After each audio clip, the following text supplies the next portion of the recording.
dijo Esteves antes, si no se los digo yo, quienes tienen alguna cuestión médica por la cual no pueden hacer el parcial presencial deben enviarlo a la cátedra, al mail, o al de Esteves o al mío, con la prescripción médica que indique que no pueden hacer el parcial, y entonces ahí se verá qué es lo que se tiene que hacer, ¿no? Qué forma de examen se le tiene que tomar.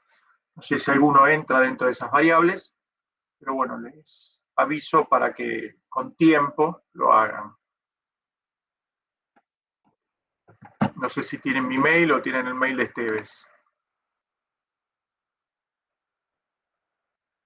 Hola, buenas noches, profe. Una pregunta. ¿Ya saben las aulas que tenemos que cursar para dar el parcial? Es posible que me lo haya hablado con Esteves. El tema es que hablo tantas cosas con Esteves y de tantos temas que ya no me acuerdo si lo leo o no. Estoy casi convencido que sí. En todo caso, ahora no, porque voy a dar la clase, pero después, en el transcurso de mañana, si sabemos, las indicaremos. Creo que estaban asignadas y todo. A ver, voy a fijar si... A ver.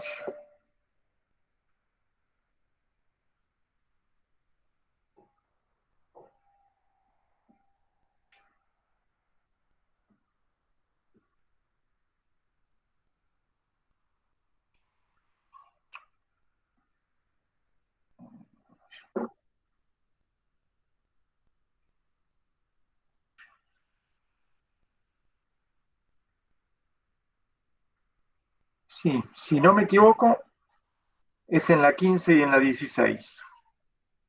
22 del 10, 15 y 16.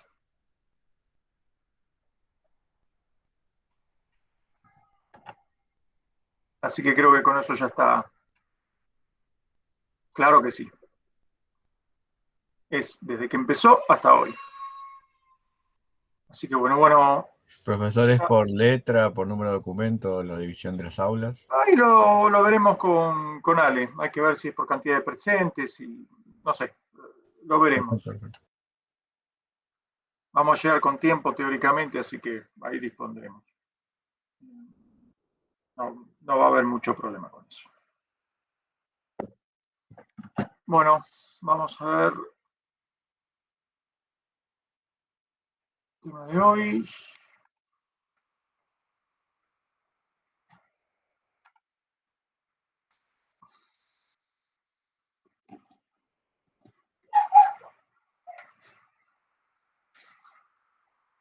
Bueno, después les tengo que indicar qué páginas, porque el texto este es muy largo, son las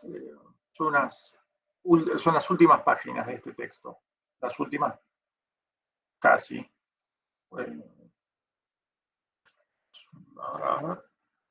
No lo tengo acá. Después les indico que cuando les suba el PDF, o el PPT, no sé qué voy a subir, les indico cuáles son las páginas del texto. Así que bueno, vamos a empezar la clase, así lo hacemos rápido. Bueno, esto es un texto de lo último que escribió Oslak. De hecho, sí, es del año pasado. Y se centra específicamente a los desafíos que produce las nuevas tecnologías, no solo a la sociedad, sino al Estado, porque uno últimamente lo que habla es del impacto de las nuevas tecnologías con respecto a el Estado, etcétera. Perdón, a la sociedad, a la educación, a las finanzas, etcétera, etcétera, pero no se habla en sí de mucho del Estado y del rol que tiene que tomar. ¿Por qué? Porque el avance de las tecnologías es tan rápido que el Estado ya de por sí que no es una máquina de eficiencia, incluso en los estados más nuevos va detrás de las tecnologías, tiene que ir detrás y encima tiene que ir detrás evaluando realmente qué posturas tomar, porque frente a un montón de desafíos que se producen, la temática en sí, la principal, es hasta qué punto estas tecnologías, cómo se las debe regular o no. Bueno, en cuanto a exponencial, habla por la rapidez con la que este tipo de tecnologías está creciendo. Y es más, es el ritmo que adquieren y el cambio que adquieren con una velocidad que no se compara con otras tecnologías. Aunque yo tiendo a disentir un poco, porque se mide bastante con respecto a la progresión de la última tecnología, y en realidad hay que, porque dicen nunca en la historia, sí, es verdad, acá el crecimiento tecnológico y la rapidez es enorme, pero también hay que tener una mentalidad histórica que quizás Black no la tiene, y es, imagínense cómo era la comunicación en el siglo XIX o el XVIII y cuando se empieza a instalar el telégrafo. La revolución es gigantesca y el cambio y la velocidad de la comunicación es enorme, porque pasaba de una carta que, imagínense que en territorio argentino, enviar una carta a Salta demoraba unos cuantos días, y con el telégrafo era inmediato la recepción del mensaje. También que no todos tenían un telégrafo en su casa, pero se podía llegar a acelerar mucho más la comunicación, lo mismo con el advenimiento del ferrocarril. Entonces, esos impactos, claro, no eran tantos como en la actualidad hay, pero sin embargo, el cambio en la velocidad comparativo era enorme. Así que verlo como en comparación con cualquier época pasada, hay que circunscribirse a la época, ¿no? Comparar una carreta con un ferrocarril no hay punto de comparación. Entonces, ¿qué son estos? Habla de una gran diversidad de tecnologías que comienzan a impactar, o ya hace años que impactan en nuestra vida cotidiana, ¿no? Lo relativo a la era digital y los TICs. Pero esto significa, y lo vamos a ir viendo, cuestiones computacionales, Big Data, inteligencia artificial, aplicaciones robóticas, las cripto, que ahora se habla bastante, impresiones 3D, etcétera, etcétera. Todos estos cambios en cierto punto se han ido aplicando de cierta forma que hoy por hoy algunas regulaciones llegarían tarde y habría que ver si conviene o no regular, porque algunas pueden ser como todos, la mayoría de ellas son herramientas, pero ¿qué finalidad se le da a esas herramientas? Entonces, ¿cuál es la postura que toma el Estado frente a esas herramientas? Como siempre digo, como cualquier herramienta depende el uso que se le dé. Una llave inglesa puede arreglar muchos problemas o también puede partir muchas cabezas y no deja de ser una llave inglesa. Entonces hay que tener, y no es que por eso el Estado tenga que legislar el uso de la llave inglesa. No hace falta que el Estado dictamine cómo debe ser utilizada una llave inglesa. ¿O acaso cree que hay alguna legislación al respecto? ¿O una pico del oro? ¿Creen que hay alguna legislación? No, no creo, profe. No, básicamente será utilizado en una cuestión genérica. Si yo utilizo para una llave inglesa una pico del oro para reventarle la cabeza a alguien, bueno, será lesiones graves, gravísimas y con el instrumento que lo utilicé. Tampoco me legislan el uso de cuchillos tramontina con los que como. Pero sin embargo, no puedo andar con esos elementos. Ahí sí hay cierta legislación, ¿cierta? Ahí, en cosa distinta pueden ser las armas. Tienen otra capacidad de daño. Pero bueno, el desafío que provoca estas nuevas tecnologías es qué rol toma el Estado en esto. Porque puede llevar adelante, puede regular, sacar provecho de los beneficios, tratar de evitar riesgos. A ver, esto lo que busca es hacer un análisis de carácter más bien estratégico, pensando en algunas tecnologías lo que puede pasar de acá a unos años y en otras que ya están en nuestra sociedad y en esta cotidianeidad, pero hasta ahora no están asentadas y no se ve el umbral de impacto o alcance que pueden llegar a tener.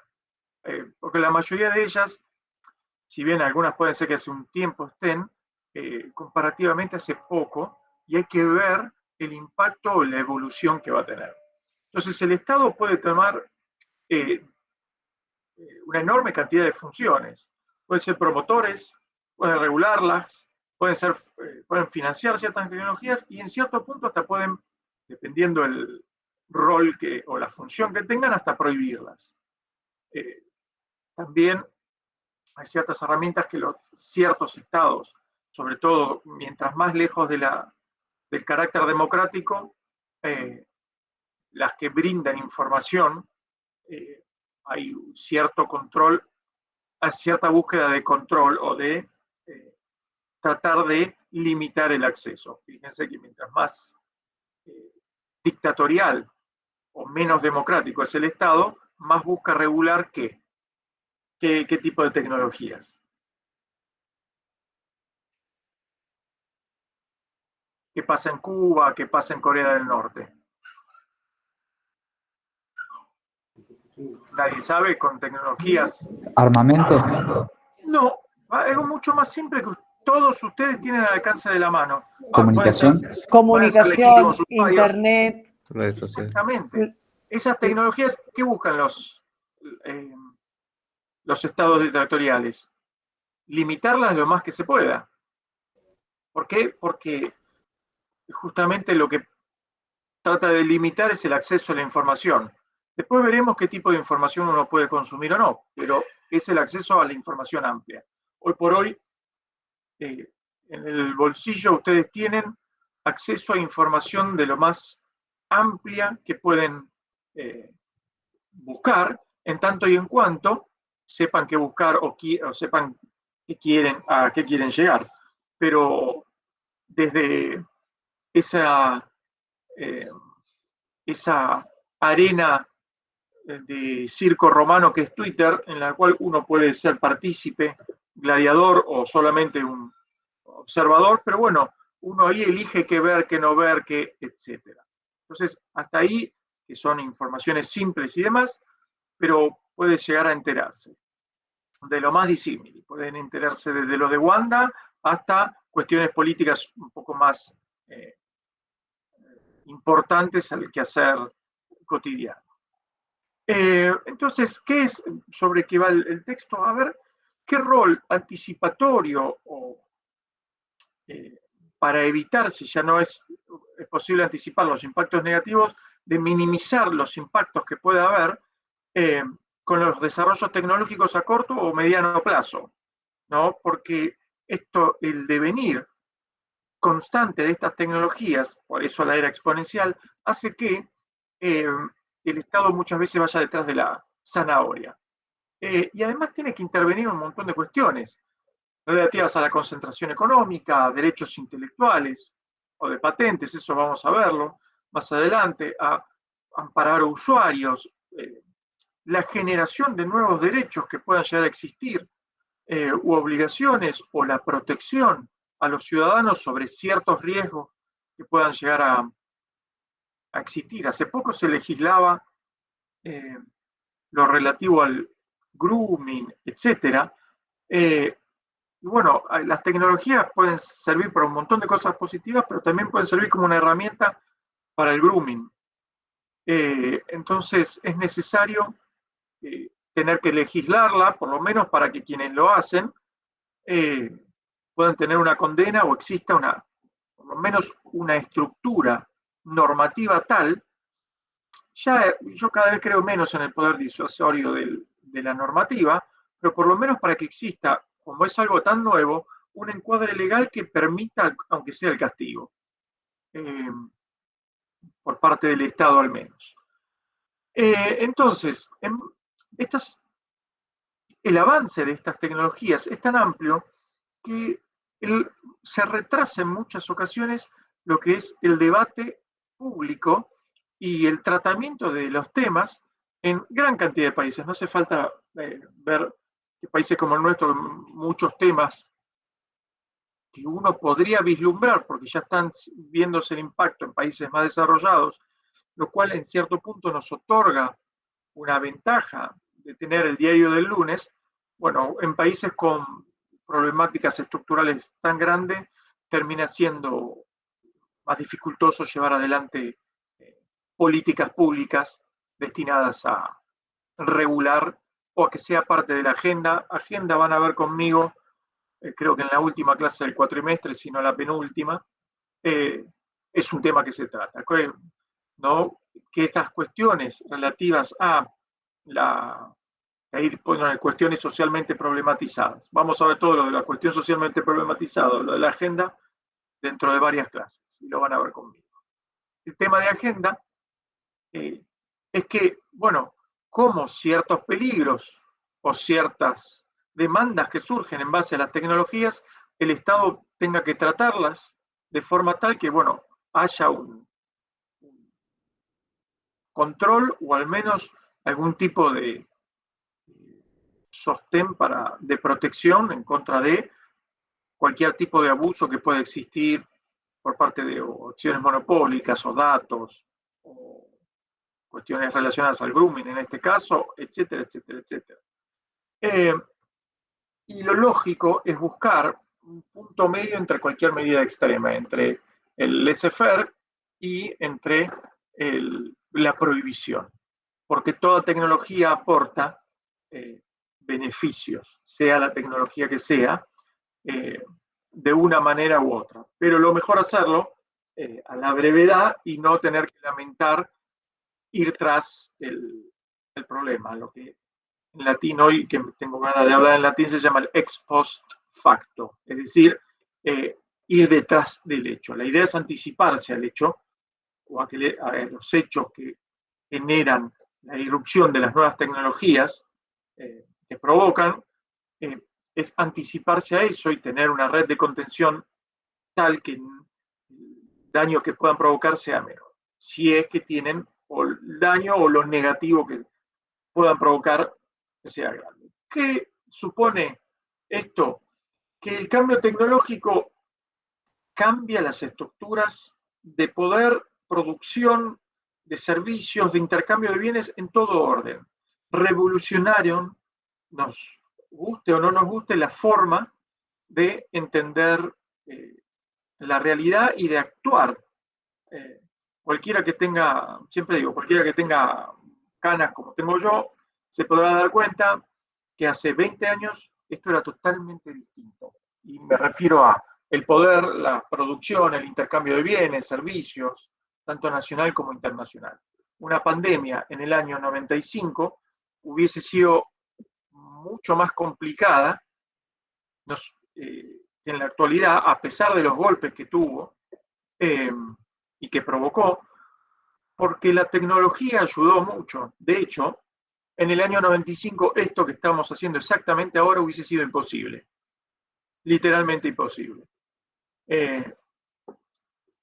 Por lo tanto, la tecnología permitió no solo que haya clases virtuales, que haya intercambio y que los comerciantes que sufrieron, en el caso de lo que se cerraba, pudiesen adaptarse y virtualizar la compraventa, etcétera, etcétera, sino que permitió un montón de usos que a prepandemia no estaban tomados en cuenta. Antes las clases virtuales estaban totalmente desechadas y nadie les daba importancia, y hoy por hoy, si bien ya creo que están pasando su momento culmine, aunque ya han quedado por el sistema, por lo menos para una hibridación de clases presencial, virtual, después veremos cómo se acomodan las cosas, pero ha cambiado mucho. En este caso, por una cuestión de lo que se llama en estudios estratégicos los cisnes negros. Este es un clásico cisne negro, lo que vivimos el año pasado y a lo largo de este. Y después, lo que provoca esta era exponencial es la profundización de los desequilibrios. En los países más tecnológicos aumentaron mucho más la brecha con respecto a los menos tecnológicos, y el retraso que provoca en los países menos desarrollados tecnológicamente se pesa mucho más. Hoy por hoy no solo hay una brecha digital muy grande entre el país, sino a nivel interno del país, sino entre los países. Y esto se ha marcado mucho. Y la pandemia volvió a mostrar una cuestión muy endeble a nivel estructura tecnológica, ¿no? Faltaba mucho para lo relativo a la conectividad, a lo relativo a las herramientas de conexión, etcétera, etcétera. Nos dimos cuenta que la infraestructura era deficiente. Los países más desarrollados ya tenían o tienen una infraestructura mucho más desarrollada y eso provoca una gran diferencia. Y en nuestro propio país, si uno se aleja un poco de los centros urbanos importantes, va viendo cómo merma esa infraestructura y esa capacidad. Y después, si no hay un trabajo importante en lo que es la tecnología, perdón, en lo que es los estudios estratégicos, los estados empiezan a perder la capacidad de comprender tanto lo positivo como lo negativo de las innovaciones tecnológicas.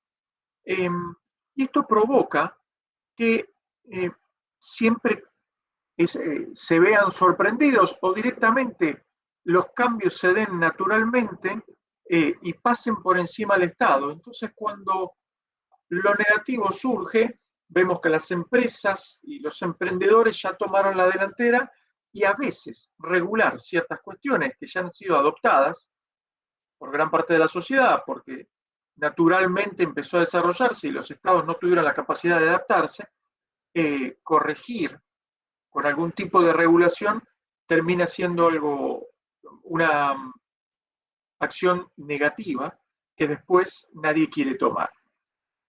Y ha pasado, y después ha pasado mucho con la mala utilización del Big Data, etcétera, que lo veremos.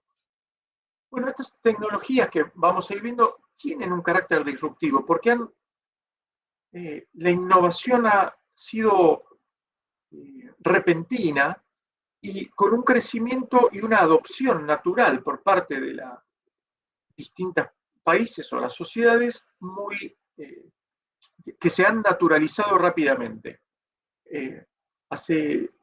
Volvemos, hace unos años y unas pocas décadas, tener un teléfono inteligente primero era caro, antes tener un celular era impensado, y después el celular fue masificado, después el teléfono inteligente fue masificado, y hoy por hoy se cumplió algo que había dicho hace muchas décadas. Vino Bill Gates a finales de los 90, y le hicieron un par de entrevistas, y en una entrevista, en el año 97, 98, 99, por ahí, vino a la Argentina, y Bill Gates dijo que estábamos a 5 años de tener una computadora en la palma de la mano.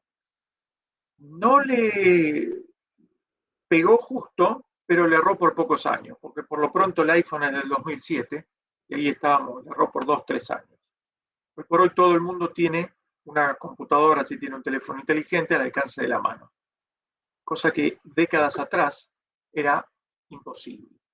Uno requería o de un escritorio o de una notebook, que ya de por sí eran bastante caras. Entonces, estas tecnologías ya básicas, ni hablar de redes sociales que no existían, ya básicas, lo que fueron es adentrándose en la cultura y en la sociedad de una forma tal que hoy por hoy es muy difícil cambiarlo.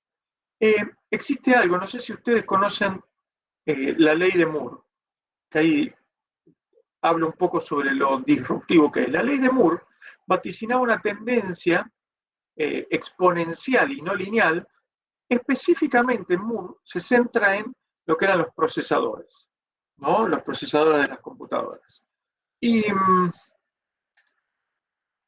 si uno se fija, el crecimiento realmente de los procesadores, acá se puede ver, con respecto a la ley de Moore, y si nos fijamos, acá estamos hasta el i7, va un poco hacia el 2013-14, hoy estamos en el i9, para los que tienen mucha plata, y estamos hablando también de procesadores cuánticos, ¿no? Están trabajando ya en empezar a generarlos. Fíjense cómo la ley de Moore naturalmente se fue cumpliendo. Fíjense que está el procesador Intel y cómo se fue dando y cómo pronosticaba. A principios de los 70 Moore, el avance exponencial, o a principios de los 80, el avance exponencial de la capacidad de procesos. Bueno, si empezamos a ver el centro de las tecnologías disruptivas, en las cuales hoy directa o indirectamente estamos todo el tiempo en contacto con ellas, la primera y más central de todas que vamos a ver es las TIC. Yo ya les di a ustedes la clase de gobierno abierto. ¿No se las di? No, profe. Bueno, cuando veamos gobierno abierto, van a ver la parte central que tienen las TIC. La inteligencia artificial, la robótica, y en último lugar veremos ahí la cuestión relativa a los vehículos autónomos, el Internet de las cosas, criptomonedas, que tiene algo bastante importante hoy, y las impresiones 3D. Con respecto a las TICs, hoy por hoy es el centro neurálgico del avance tecnológico.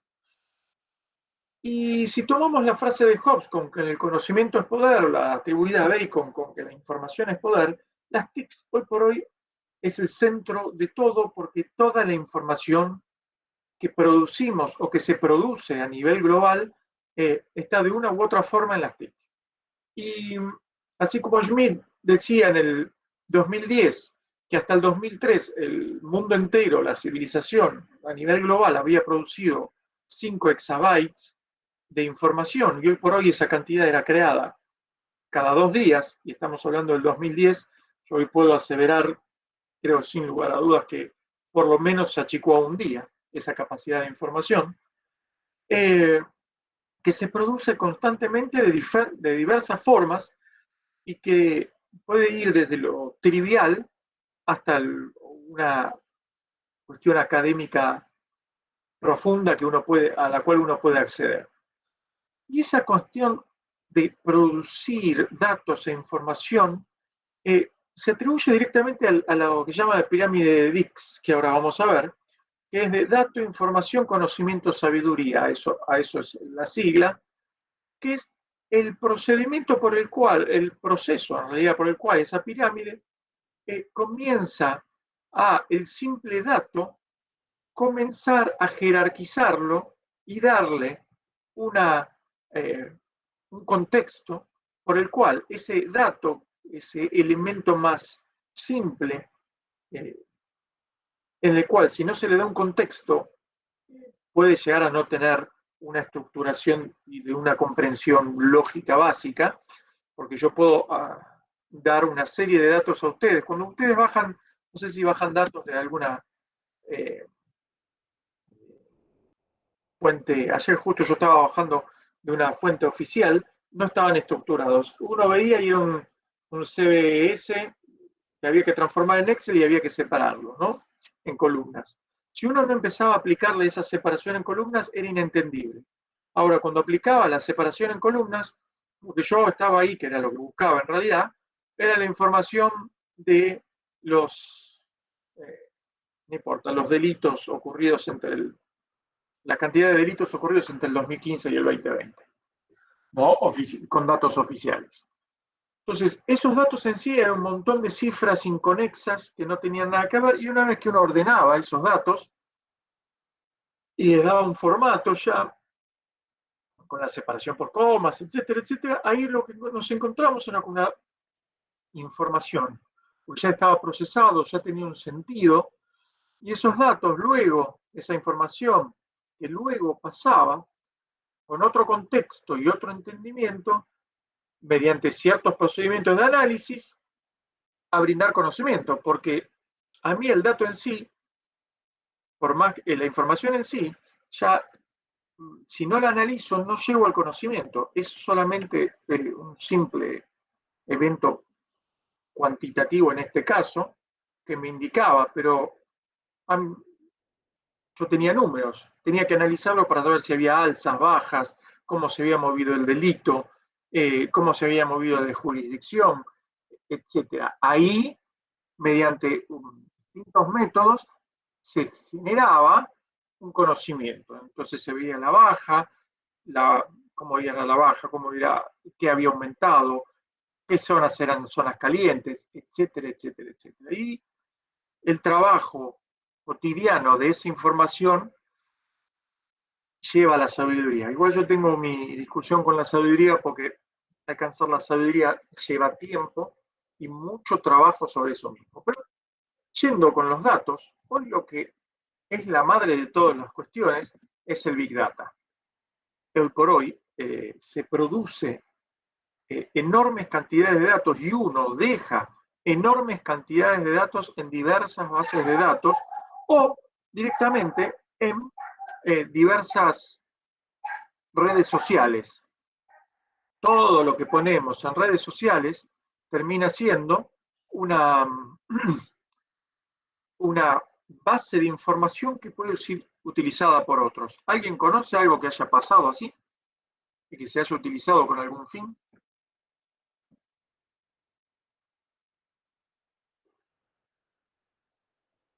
¿Nadie conoce? ¿Nada? ¿Usan redes sociales? ¿Me van a decir que no? Sí, sí, profe. ¿Y qué ocurre generalmente? ¿No les pasa nada cuando ponen algo, cuando buscan algo? Espían. Te espían. Vamos a decir, espían, sí, uno cede. Profe, ¿por las cookies quiere decir usted? Por todo, porque uno cede. No es que uno deja que lo espíen. En todo caso, sí es espiar. Pero Permite si que no, vean información. O sea, uno permite que vean la información cuando uno acepta ciertas condiciones. Pero además, no es solo en lo comercial, donde uno ve que busca una cosa y todo el tiempo, cuando uno está logueado con ese usuario, le aparecen propagandas de esa publicidad, de esa realidad, de esas cuestiones. Sino que el Big Data, o sea, cuando uno, que es el procesamiento de enorme cantidad de datos, no solo tiene utilización comercial, sino que tiene una utilización, ha tenido utilización política. ¿Alguien recuerda algo así que haya pasado? En el Brexit, por ejemplo. ¿Saben lo que es el Brexit?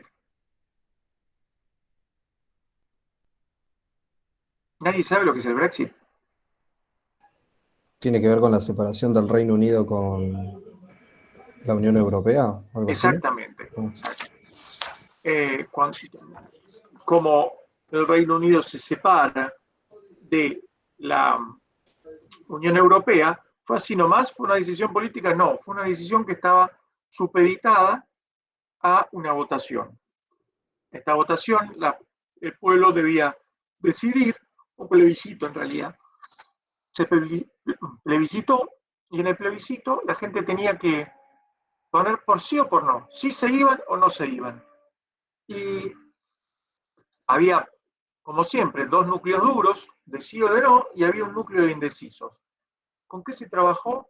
Con redes sociales. Se trabajó con redes sociales haciendo foco sobre la gente que, por lo que ponía, por lo que decía, por las ideas que brindaba,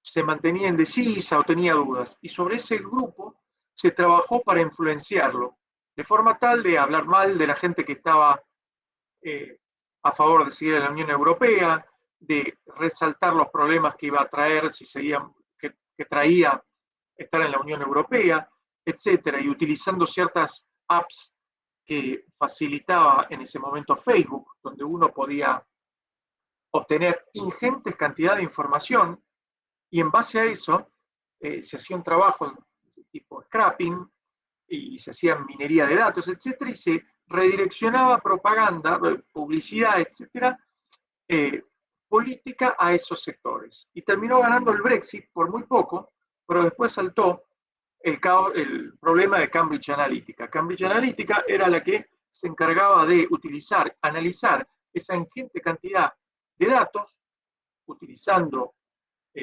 diversos tipos de programas, y permitía focalizar ciertos grupos, como, de acuerdo a las expresiones políticas o lo que decían en las redes sociales. Entonces, ¿qué permitió? Bueno, el Big Data lo que permite es trazar ciertos parámetros de comportamiento y entonces, en base a eso, el análisis, hay programas que permiten análisis de esos patrones, tratar de influenciar, en este caso era políticamente, para que tomen esa decisión. Que se manejan grandes, como se decía antes, acá, si se generan 5 exabytes cada 2 días, en la actualidad, que para mí ya se debe haber reducido a 1 o menos, uno genera constantemente información. Cuando publicamos cualquier historia en cualquier red social, estamos generando información, y estamos generando información que algunos, ahora después de lo de Cambridge Analytica se cerraron todo más, pero que permite que ciertas aplicaciones obtengan esos datos. También siempre depende de los permisos que uno vaya generando o no. Pero estamos hablando que de forma legal se obtenían esos datos. No era que se metían en la dark web y obtenían información. Estos eran datos que había una ventana de posibilidad que la aplicación permitía y entonces se utilizaban esos datos. Y uno que hacía por brindar una idea o un comentario o algo así, ya quedaba dentro de esos patrones de comportamiento. Hoy por hoy también, sin necesidad de ninguna aplicación, ustedes tienen capacidad de búsqueda en distintas redes sociales. ¿Qué es lo que suele pasar en Twitter con gente que dice una u otra cosa en la actualidad? Político. Tiene mucho. Sí, pero ¿qué suele pasar cuando le buscan en el timeline? Le buscan opiniones contrarias, negativas, que hayan dicho hace 5, 10 años, y lo muestran. Se utiliza mucho eso. Para eso utilizan alguna herramienta especial. Podés simplificarla la búsqueda con alguna que otra herramienta, incluso alguna online, pero si no se hace con la misma aplicación, no es muy difícil. Por lo tanto, uno constantemente con las redes sociales está generando Big Data. Y además, con los algoritmos propios de ciertos sistemas, ahí es lo que empieza a entrar como búsqueda de la cuestión mercantil, ¿no? Lo que recién hablamos, nos espían. No, bueno, hay dentro de lo que es el Machine Learning algoritmos que permiten que, de acuerdo a ciertas búsquedas, etcétera, se focalice la comercialización o uno se convierta en objeto de propaganda. Hay algo que se suele decir, que cuando algo es gratis, el objeto comerciable es uno, o el objeto del comercio es uno. Y acá las redes sociales son todas gratis, pero uno va cediendo cosas. Acá uno cede información, uno le dedica parte a mostrarse lo feliz que es y también a mostrar ciertos deseos y sobre todo, a veces, bueno, siempre hay gente que niega, que no escuchan, siempre me pasa algo, siempre cuento un ejemplo. Una vez estaba con mi esposa en el auto y hablamos de una camioneta que andaba a la par nuestra. Y le dije, sí, pero a mí de las SUV la que me gusta es tal. SUV que nunca jamás busqué porque vale $70.000 y no tengo posibilidad alguna de comprarla. ¿Y qué me pasó? Me empezó a aparecer propagandas de esa publicidades de esa SUV en alguna de las redes sociales. Fue un comentario que yo hice en el auto con mi mujer. No la busqué, no busqué cuánto valía, no busqué videos, nada. Una vez vi en televisión y me quedó, pero vi en televisión, punto. Encima no, era haciendo zapping. Pero fíjense que, por casualidad, le dije que me gustaba y me empezaron a aparecer propagandas que encima no costaba $70.000, costaba como 74. O sea que tengo gustos caros, pero también tengo una noción de lo que puedo gastar y lo que no, así que ni siquiera la busco, porque yo lo que no puedo comprar no lo busco. Pero bueno, me aparecieron propagandas de eso durante un tiempo. Por lo tanto, siempre hay esa sospecha de que se escucha o no.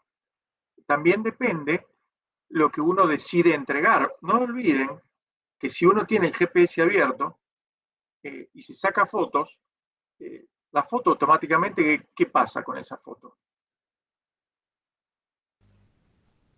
Se guardan con los datos de internet. Claro, algo que se llama metadatos. Guarda todos los metadatos. Fíjense si tienen fíjense en la foto, tírenla para arriba. Si tienen Android, la foto en la galería la tiran para arriba, abajo aparece el día, la fecha y la ubicación donde se sacaron. Obviamente, cuando uno lo sube, por eso están, entre otras cosas, por la definición, están pesadas, por la definición en los metadatos. Pero cuando uno sube la imagen a alguna red social o lo pasa por WhatsApp, pesa mucho menos porque le saca metadatos y le saca la resolución. ¿Pero qué termina siendo uno? Generando información. Entonces, la inteligencia artificial está relacionada con esta cuestión de los tics porque comienza a aparecer en varias ocasiones. Primero, la inteligencia artificial es asociado a la capacidad que puede llegar a tener ciertos programas de aprender o reconocer o resolver problemas, reconocer lenguajes, etc. La inteligencia artificial ha dado mucha bibliografía sobre qué es lo que puede llegar a provocar. Hay grandes pensadores que hablan de que es peligrosa, por lo cual no había que profundizar la inteligencia artificial como para darle una inteligencia artificial autónoma, sin un encorsetado, porque podría provocar lo que se llama la singularity, la singularidad, que es el momento en el cual toman conciencia de superioridad y empieza ese desarrollo apocalíptico, de visiones apocalípticas sobre el futuro. Y contrariamente están lo que, al contrario de esa singularidad, está la multiplicidad, es decir, esa visión colaborativa entre el hombre y la IA, que hoy por hoy todavía está así, pero siempre se lee, siempre hay que tener una buena capacidad de lectura de la información, ¿no? Hablando de los tics un poco. Entonces una vez leí, pero realmente no podía ni comprobarlo, ni me parecía muy serio, que en pruebas sobre IAs desarrolladas realmente habían alcanzado rápidamente capacidad de conocimiento y de autopercepción que llamaron la atención y tuvieron que cortarlo. ¿Es real o no? No lo sé, no tengo prueba fehaciente si ocurrió o no, pero sí alguien lo informó. Pero ¿cuál es la cuestión de la IA? ¿A qué se le empieza a dar inteligencia artificial? ¿No? Porque vamos a hablar de vehículos autónomos que comienzan a generarse con mucha inteligencia artificial, máquinas con toma de decisiones rápidas, para que puedan reducir accidentes fatales y mejorar eficiencia, etcétera, etcétera. O sea, se puede hablar de que hoy por hoy encima existen varias inteligencias artificiales que permiten reconocer patrones de acciones nuestras y entonces hacen acciones correspondientes. Todos los que son los asistentes de los sistemas de celulares, si alguno lo aplica, ahí hay parte de Machine Learning. Ese Machine Learning hace que la inteligencia artificial comience a reconocer los patrones de las actividades propias. Entonces saben a qué hora te vas a dormir regularmente, a qué hora te vas a despertar, te ponen alarmas, te avisan de ciertas cosas y dependiendo la cantidad de permisos que uno le otorgue, es es la capacidad que le dan a la inteligencia artificial de empezar a entender los patrones propios que uno tiene. Uno, a no ser que no tenga una vida rutinaria, las IA de los celulares comienzan rápidamente a reconocer rutinas. Eso es dentro de lo tranquilo y un poco no tan complicado, pero si nosotros, por ejemplo, a los vehículos autónomos le empezamos a otorgar todos los permisos de que empiecen a ser más eficientes, nosotros le estamos otorgando justamente la capacidad de, le cedemos la libertad que nos otorga el manejar o tomar decisiones a inteligencia artificial, que puede ser eficiente en cuanto a la disminución de emisiones, a buscar mejores recorridos si interactúan con GPS, etcétera, etcétera, pero siempre está la cuestión de detrás. ¿Quién programará los vehículos? Y ahí voy con la frase, volviendo al latín, de Juvenal, quis custodiet ipsos custodes. ¿Alguien conoce esta frase en inglés que es bastante famosa? ¿O en español?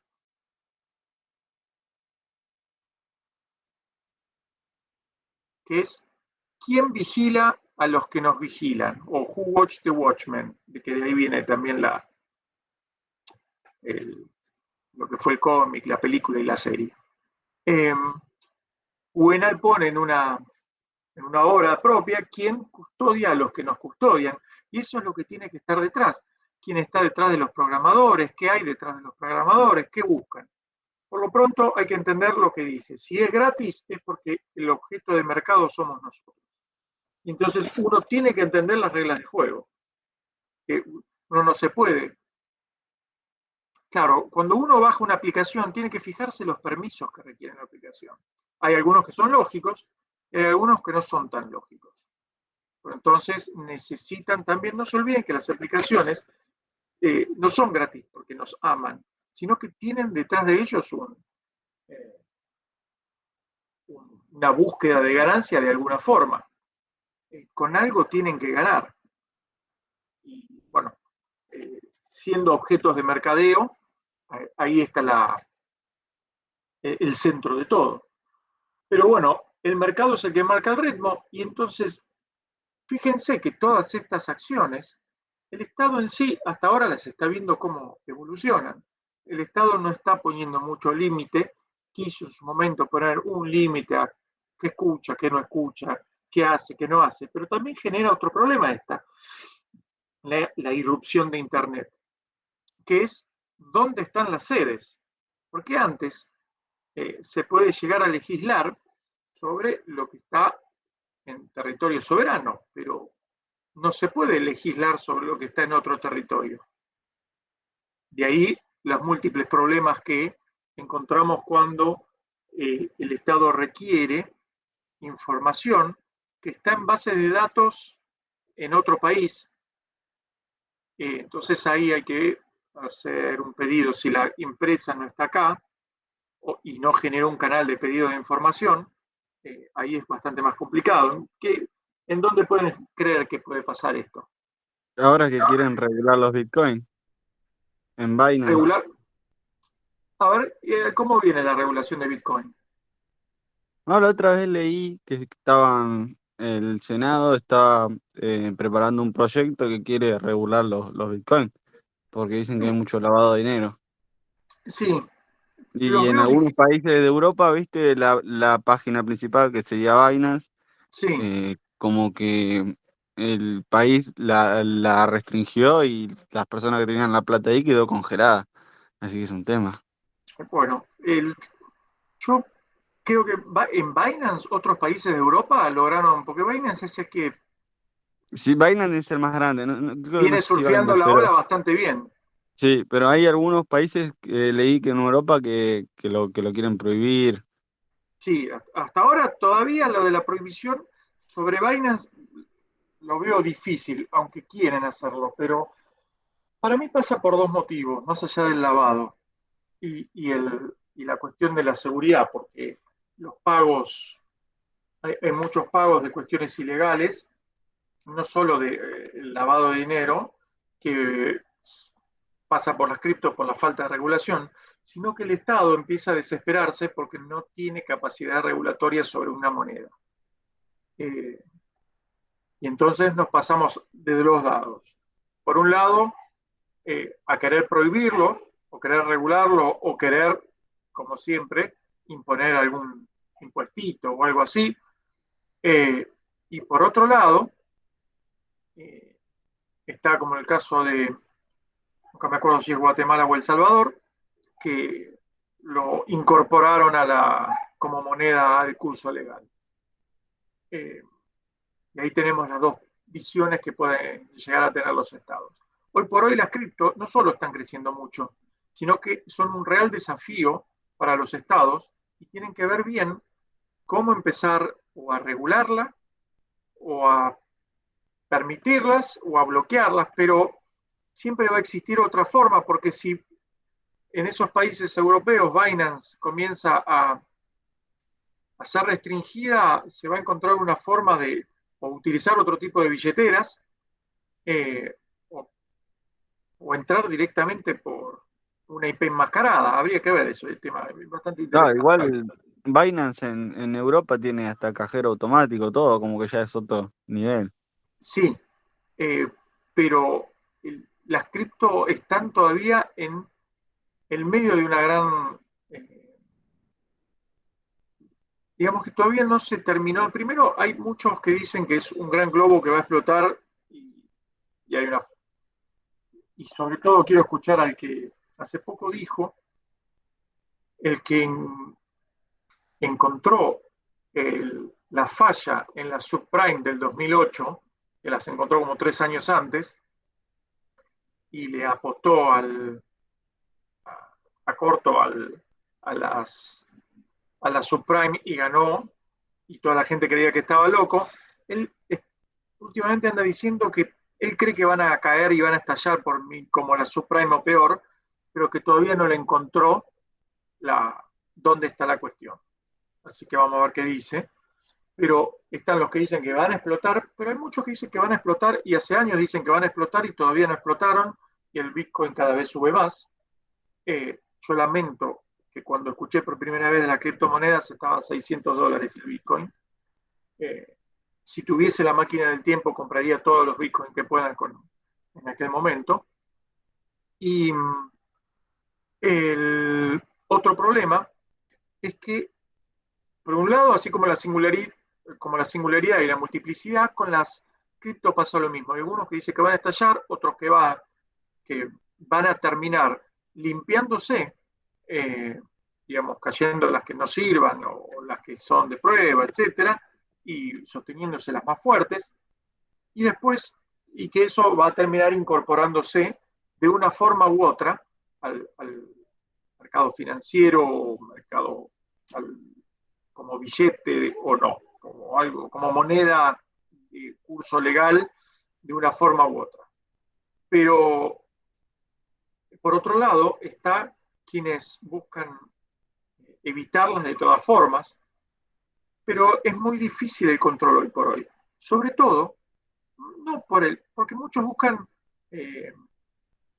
ir contra el inversor, etcétera, y en realidad para mí lo problemático, también porque yo siempre tengo una mirada relativa a la seguridad, es quien utiliza para cuestiones no santas el dinero, ¿no? Para hacer pagos totalmente irregistrables y que después, o con poco registro y que después se pierden en el infinito.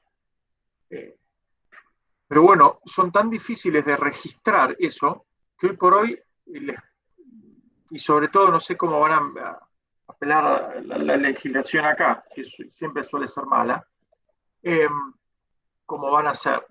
Pero bueno, temas que iba a hablar más adelante, las cripto hoy por hoy terminan siendo un gran problema. Pero no. El otro gran tema es que yo les hablaba de las que hacen estos grandes desarrollos y hacen estas grandes inversiones son las empresas privadas. Y entonces, quienes buscan recuperar esa inversión son las empresas privadas y es la que se impone. Y por lo tanto, frente a tanta desarrollo e innovación, en líneas generales, los estados tienden a tener una baja regulación y a permitir esos desarrollos en tanto y en cuanto se pueda vislumbrar ese beneficio. Pero también esa poca intervención hace que a veces irrumpan de forma monopólica en las áreas que quieren o que buscan en especial. Por lo tanto, de a poco tienen que empezar ciertas regulaciones, porque si no, el mercado termina imponiéndose en busca de la recuperación de la inversión rápida, y además, estas tecnologías son a nivel global, son tecnologías globales, no son tecnologías que se pueden circunscribir a un solo país. Digamos, la meta es global, por más que se desarrolle en Estados Unidos, en Alemania, en Rusia o en China. Y entonces esa cuestión global complica también las regulaciones. Y ahora vamos a ver con respecto a cuestiones más complicadas. En relación a la burocracia, la inteligencia artificial ha mejorado mucho y todas las tecnologías exponenciales han mejorado mucho. En principio, cuando está esa relación de connivencia humano-inteligencia artificial en la burocracia, hay dos variables que se tienen que tener presente. Una es la incertidumbre y otra es la complejidad. Entonces, mientras la incertidumbre y la complejidad sea baja, se tiende a dejar a la parte de inteligencia artificial las cuestiones resolutivas. Pero cuando esta incertidumbre y esta complejidad tiende a aumentar, ahí parte o se da esas cuestiones o esas tareas a lo humano. O sea que todavía hay una connivencia lógica hablamos de burocracias bien desarrolladas y tecnologizadas, ¿no? Mientras menos tecnologizada sea, la presencia humana abarca casi todo. Pero hoy por hoy tienen que imaginarse que la tecnología afectó positivamente a la burocracia. Y vuelvo a lo mismo. Imagínense cómo podría ser cualquier tipo de trámite que hacen en la actualidad hace 25 años. Y si bien hay trámites que dan mucho que desear en cuanto a atención, etc., la virtualidad permitió que uno pueda actuar, disculpen por el bostezo, que uno pueda actuar de forma remota casi todo. Y cuando uno tiene que ir a sedes, exceptuando en ciertas ocasiones que es obligatorio, es porque ya es de difícil resolución. Incluso en lo más anquilosado, como pueden ser municipios, o en la justicia misma, que es bastante anquilosada, tienden a tener una tecnologización, una aplicación tecnológica, por lo menos en ciertos puntos. No hay punto de comparación en lo que era hace 20 años la aplicación de tecnología en la burocracia. Hoy por hoy se puede hacer una increíble cantidad de trámites por vía virtual, por canales. Uno se puede hacer, tiene la posibilidad de quejarse por canales, infinidad de canales que son las redes sociales, y por lo menos obtener, aunque sea un grado de respuesta rápida. No sé si utilizan Twitter, pero se van a dar cuenta que quienes utilizan Twitter con respecto a los servicios estatales van a obtener mayor respuesta. Pero deja de ser la panacea. O sea, si van a oficinas municipales, dependiendo del municipio, van a ver que hay mayor o menor desarrollo. No es lo mismo un municipio perdido en el monte que un municipio del Gran Buenos Aires, a pesar de las deficiencias que pueda tener. Por lo tanto, la inteligencia artificial permite mejoras en la supervisión, el monitoreo de ciertos sectores. También se utiliza la cuestión del reconocimiento. Lo que se necesita es, esto ya trajo problemas, los programas que hay detrás del reconocimiento facial. Detrás del reconocimiento facial, que está bastante desarrollado, hay programas que tienen una identificación de potenciales delincuentes. Y esto termina siendo que el potencial delincuente siempre termina relacionado a cuestiones raciales o de género, ¿no? O de religión. Entonces, la cuestión del reconocimiento facial relacionado a los delitos no es tan fortuito, sino que termina volviendo a la gran frase de quién vigila a los que nos vigilan, quién está detrás de esa programación, qué es lo que determina que una persona sea delincuente o no. Entonces, estas acciones terminan dando la criminalización de ciertos sectores, generalmente indicados como hacedores de X crimen. Por lo tanto, ahí la inteligencia artificial lo que hace es reaccionar ante cierta programación y ante cierto machine learning de lo que es negativo. Pero el Estado, si esto deja de librado, va a terminar siempre rechazando a sectores usualmente criminalizados. Es un problema que pasa más en países desarrollados que ya aplican este tipo de tecnología. Pero bueno, ya hubo una serie de quejas esta semana, no, la anterior creo que salió una nota con respecto a que siempre se focalizaba en ciertos sectores. También debería existir la cuestión de los objetores de conciencia con respecto a los programadores, porque hay que tener una idea de que cuando se programa, sobre todo en inteligencia artificial, muchas veces son segmentos de programación y no se sabe las finalidades, y comenzó a generar muchos problemas dentro del ámbito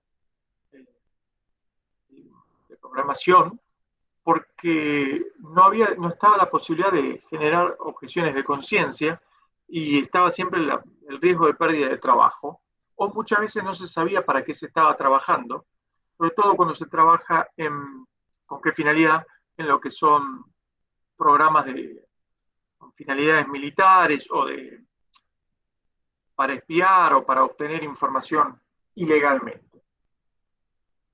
O muchas veces, bueno, sí, también para hacer cierto scrapping en grandes bases de datos.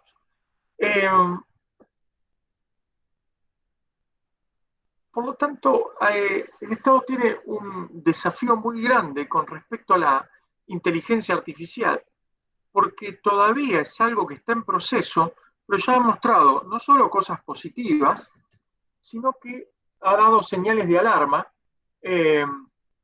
importantes con respecto al avance de esta tecnología aplicada a otros desarrollos. Hoy por hoy está en una capacidad limitada, pero en el futuro se prevé que esta acción pueda tener grandes desarrollos y por lo tanto una capacidad intrusiva muy grande. Si se deja esta capacidad intrusiva librada a las empresas que lo realizan sin ningún tipo de regulación, bueno, van a generar graves problemas a lo que es la vulneración de derechos de privacidad, etc. Hoy por hoy hay mucho en lo que es la Internet de las cosas, en la cual uno cede su privacidad y una inteligencia artificial en la que le genera, en algunas cosas, todo lo que es domótica, le genera un conocimiento de sus acciones, etcétera, y la inteligencia artificial es la que actúa de acuerdo a lo que se le pide, sobre todo en lo que son las casas inteligentes. Y acá viene el segundo punto relacionado con lo último que les decía, la robótica. La robótica relacionada con la inteligencia artificial es la gran pesadilla de quienes hablan de la singularidad, o sea, del quiebre. Quienes hayan visto cine de ciencia ficción, es la pesadilla grande de Terminator 2, o 1. Terminator 2 lo digo porque es la mejor. imagino que conocen Terminator, aunque sea, ¿no? No son tan jóvenes como para desconocerlo. ¿Y de dónde viene la palabra robot? Debe ser una de las pocas palabras checas que se ha universalizado, porque viene de una obra de un autor checo en la cual el significado era algo monótono o forzado, y terminó relacionándose a la incorporación de algo que tiende a hacerse de forma repetida, y pasó de la ciencia ficción a la incorporación industrial, porque ya en la década del 60 comenzaron a utilizarse, sobre todo en la industria, empezó en la industria automotriz, para la producción. Entonces, a partir de ahí, comenzaron a tener funciones para suplantar al hombre en lo que es algo, o una atmósfera imposible para él, o una circunstancia que le permite, que le genera grandes riesgos. Y ahí están los oleoductos, la superficie de Marte, también permite la precisión en cirugías remotas, etcétera. Bueno, la desactivación de bombas, etcétera, etcétera. De hecho, si alguno de ustedes tuvo la suerte de ir a Japón, que no es mi caso, pero sí me han contado, en ciertos lugares te atienden, además de personas, robots, en japonés o en inglés. Y entonces te llevan dentro del local a lo que vos buscas. Hasta ahora, con una inteligencia artificial limitada. Entonces, si al robot se lo dota de una inteligencia artificial con la capacidad de aprender e ir incorporando conocimientos, es decir, inteligencia artificial más machine learning, comienza a generarse un desarrollo positivo, porque la robótica lo que le permitió mejorarse es la generación de nuevos algoritmos, la capacidad computacional para generar y para acelerar estos algoritmos y procesarlos, y después la enorme cantidad de datos que hoy puede tener a su disposición cualquier sistema que pueda acceder a la Big Data. Y entonces, en base a eso, aprender patrones. Con la robótica y el IA más el Machine Learning, pueden ser complementos muy útiles o pueden ser complementos muy peligrosos. ¿Cuál es la ventaja de la robótica? Primero, cierta precisión que se le puede dar, y después hacer funciones específicas y repetitivas que puedan reemplazar al humano, con lo positivo y lo negativo, porque en lo preciso puede hacer mejor y más rápido lo que puede hacer el humano, con la consiguiente consecuencia. ¿Cuál va a ser la consecuencia lógica de esto?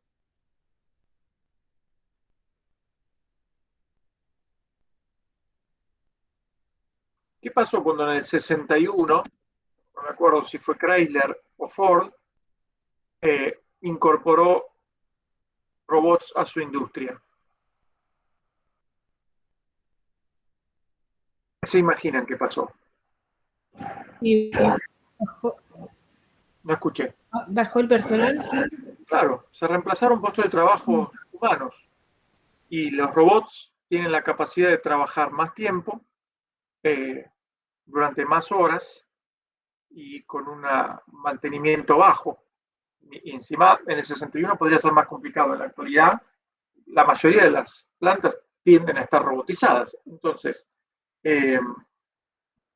varios procesos tienden a estar robotizados. Por lo tanto, todo esto tiene un impacto mesurable para el Estado, por el cual va a tener que empezar a vislumbrar ciertas acciones cuando esta aplicación del IA y la robotización sean mucho más masivas. Porque si no empiezan a actuar, lo que va a empezar a generar es cierto grado de desocupación. Sin embargo, desde que empezó la revolución industrial, siempre hubo de una u otra forma reemplazo a la mano de obra humana. Y sin embargo, Lo que hay que tener en cuenta es la readaptación, porque cuando se suplantó la mano de obra, lo que se generaron fueron nuevos tipos de trabajo. Por lo tanto, el mercado laboral siempre va evolucionando y se va reacomodando, porque también va requiriendo nuevas demandas, o de mano de obra, o de capacitaciones, o de nuevos tipos de carreras. Entonces, no es que solamente va a generar desocupados, porque también va a generar demanda de diferentes tipos de mano de obra. Por lo tanto, es como siempre, va a haber en un momento algún reacomodamiento, pero luego va a tener que estar, va a tener que readaptarse. Profe, en el caso de mi hermana que trabaja en una fábrica, hace poco se empezó a automatizar todo. Sí. Había trabajos que se hacía todo manuales y ahora los trabajos esos se hacen con máquina.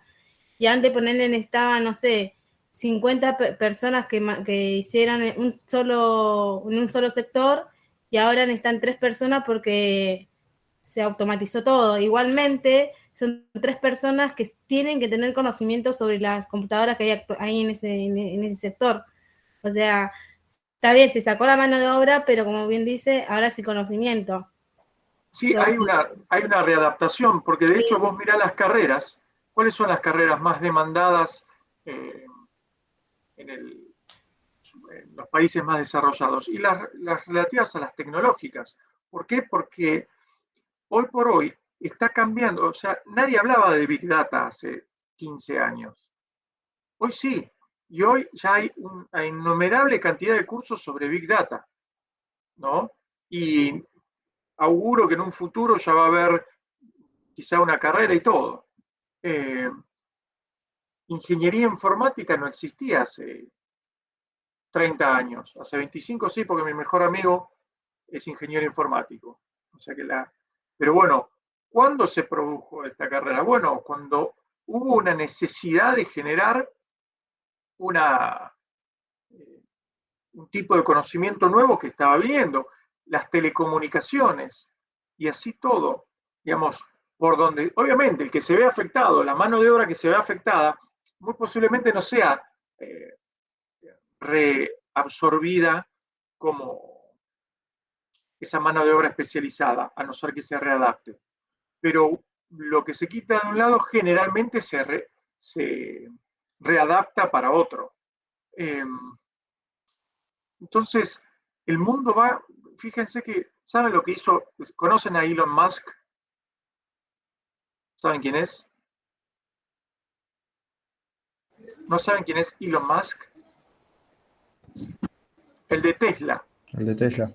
El de Tesla, el que hace los autos Tesla, el que está en esta carrera espacial de privados para llevar gente al espacio, etc. Es uno que cada tanto habla sobre criptomonedas, y cada vez que habla en favor de una criptomoneda la dispara, y cada vez que habla en contra de otra la hunde, ¿no? Es alguien muy tecnológico, al ser el jefe de Tesla, etcétera, tiene muchos programas, etcétera. Alguien que ha invertido mucho en tecnología, creó una escuela especial para sus propios hijos. Tiene tanta plata que creó una escuela especial para sus propios hijos y los que trabajen en Tesla. Bueno, creo que él tiene SpaceX, SpaceX.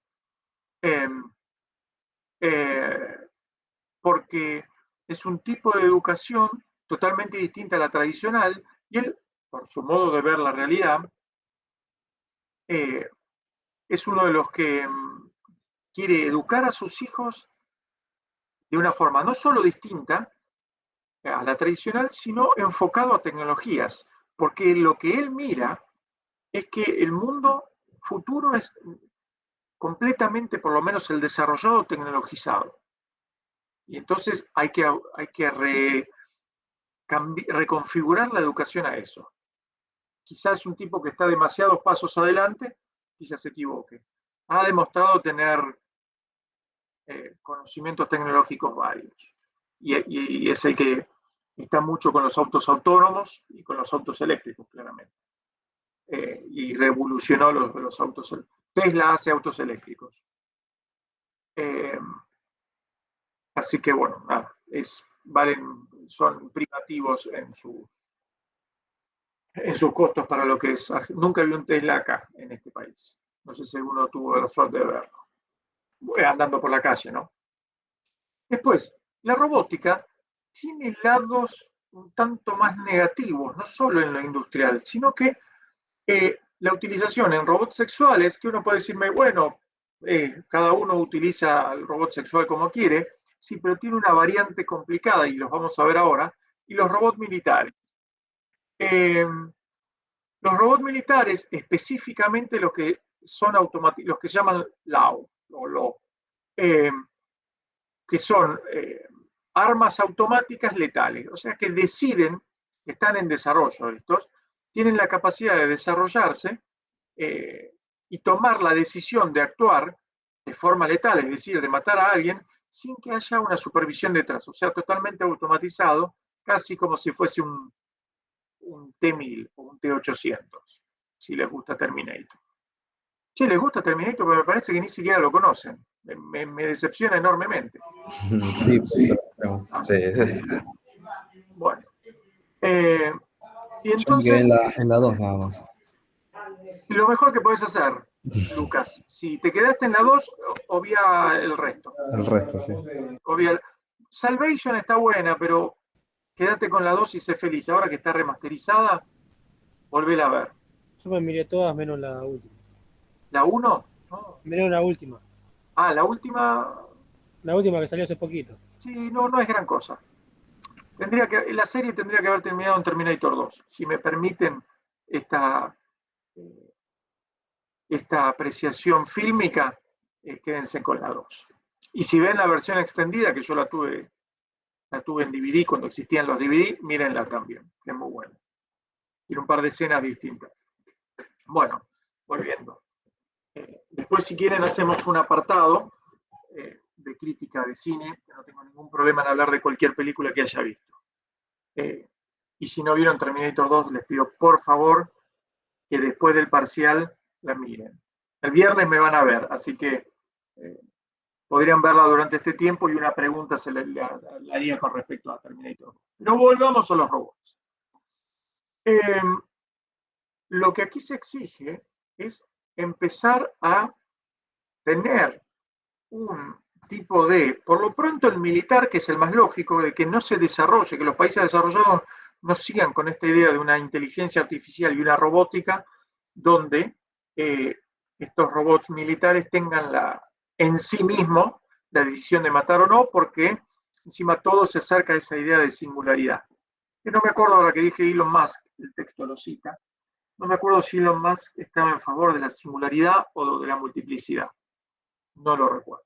Pero, ¿cuál es el otro problema relativo a los robots sexuales? Van a decir, bueno, tiene una acción terapéutica para algunos son un objeto privado que podría ser perfectamente, si se compra es un objeto, y uno podría tenerlo tranquilamente en casa. Pero la cuestión pasó porque de hecho existen prostíbulos con sex bots, pero detrás de ahí me decía, bueno, ¿y el Estado por qué me tiene que regular lo que hago? Bueno, el Estado técnicamente regula casi todas esas cosas, no de los robots sexuales, pero tiene leyes de profilaxis, etcétera, relativas a la prostitución, etcétera.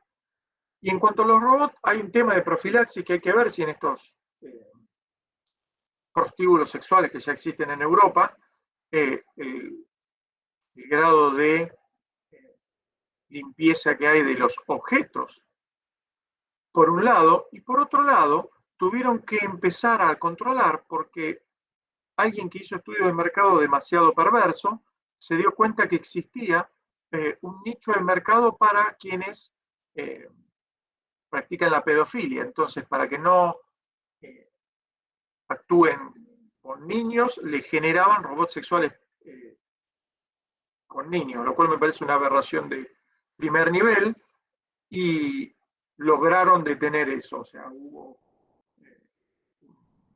una prohibición de la comercialización de este tipo de robots. ¿Por qué? Porque después ahí está el debate. Algunos dicen, bueno, quizá eso evita que pasen al otro punto, lo cual yo, según las teorías criminalísticas, yo estoy en contra, porque entre eso y lo otro no van a marcar diferencias, muy posiblemente mantengan ambos gustos, y lo mismo pasa con, que es siempre una gran discusión que existe con respecto a la existencia o no de la prostitución y la relación con los abusos sexuales. No, bueno, si existe prostitución, disminuyen los abusos sexuales. Entonces, no hay que regularla o hay que permitirla, etcétera, etcétera. Siempre está esa discusión en tapete, sobre todo en lugares donde está muy extendido, y tiende a sonar más a justificación para legalizarla. Bueno, igual es legal acá, pero para no criminalizarla, que para hacer un control. El problema grande que existen ahí no es existe con el tema de los robots sexuales, no es en su existencia en sí, sino es en las derivaciones que puede llegar a tener. Y es en donde ahí el Estado puede llegar a empezar a tener algún tipo de exigencia de regulación. ¿Alguna película que alguno haya visto con respecto a robots sexuales?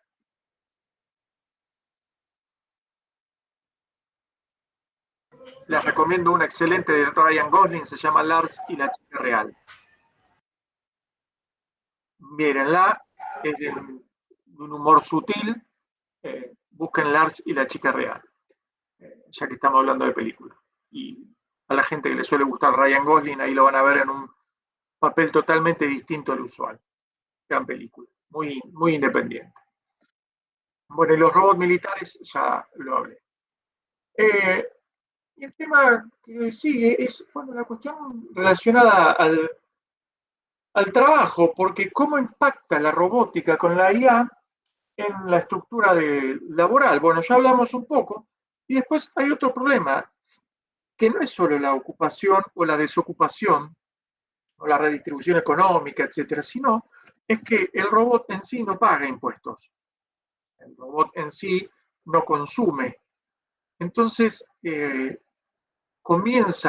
las grandes fábricas que comiencen a robotizarse cada vez más, está la idea de empezar a generar algún tipo de medidas paliativas para los cuales cuando se genera un reemplazo del robot por el humano, se tenga que pagar algún tipo de impuesto, no para evitarlo, pero sino para que el Estado pueda recuperar algo de lo que va perdiendo por no tener trabajadores consumiendo, pagando impuestos, etc. Algunos estados norteamericanos o condados, yo no me acuerdo si fue el estado o la ciudad de San Francisco, porque el estado es California. San Francisco empezó con la utilización extrema de robotización a empezar a generar algún tipo de impuestos a la robotización. Habrá que ver si termina siendo distorsivo o no este tipo de impuestos, y no me acuerdo si son tan fuertes o no.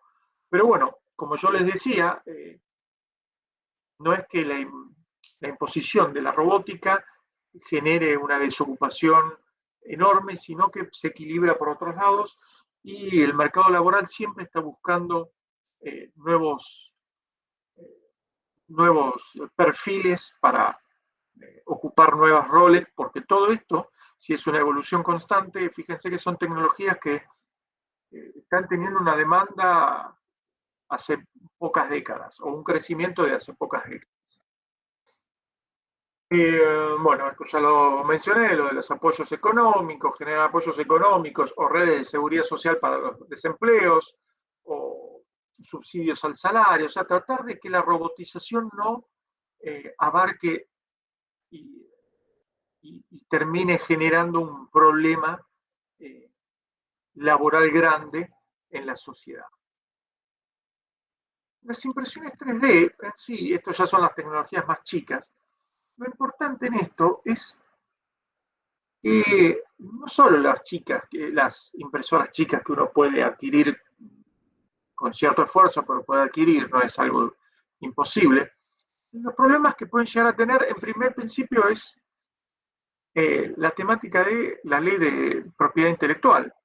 Porque si a mí se me rompe esta lapicera, acá, esta lapicera, y yo tengo una impresora 3D y el programa correspondiente para hacerlo, puedo hacer perfectamente y reemplazar esto, y detrás de esto, cuando la compro, hay patentes y hay derechos de propiedad intelectual que uno abona.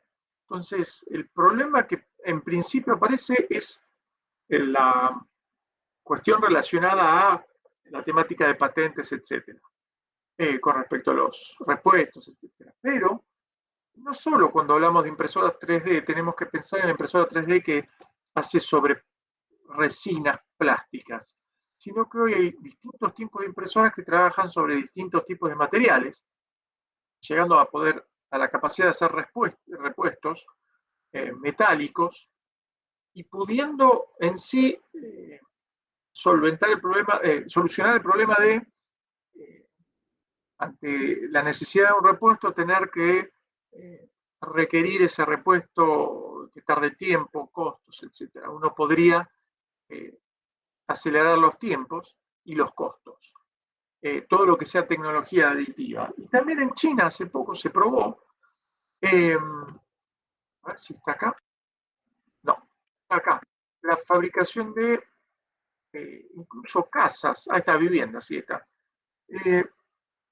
Todo mediante una gran impresora 3D de tecnología aditiva que genera viviendas, lo cual terminaría siendo, hay que probar todavía porque son tecnologías muy nuevas, y obviamente no se hacen con impresoras hogareñas, sino son lo que vendría a ser una suerte de, si buscan seguramente van a encontrar videos de la casa que se hizo con una suerte de impresora 3D grande, con cierto tipo de materiales distintos, y ya en poco tiempo se podía hacer una vivienda, lo cual terminaría, si la tecnología se aprueba y es buena y con el tiempo se mejora, tendría uno una solución a los problemas de falta de viviendas, sobre todo en nuestro país hoy que está tan complicado todo eso. Luego, las criptos, ya hablamos bastante, no son controladas por gobiernos y o instituciones financieras, tienen una lógica bastante poco descifrable, por lo menos para gran parte de la gente, exceptuando que tengas la suerte de que Elon Musk hable bien sobre la cripto que compraste ese día y se dispara, cosa que me pasó hace poco. Pero fue de pura casualidad. Podría decir que soy el lobo de Wall Street y no, en realidad compré porque me quedaba algo para comprar, quise comprar una, no pude, compré otra y sin saberlo se disparó el otro día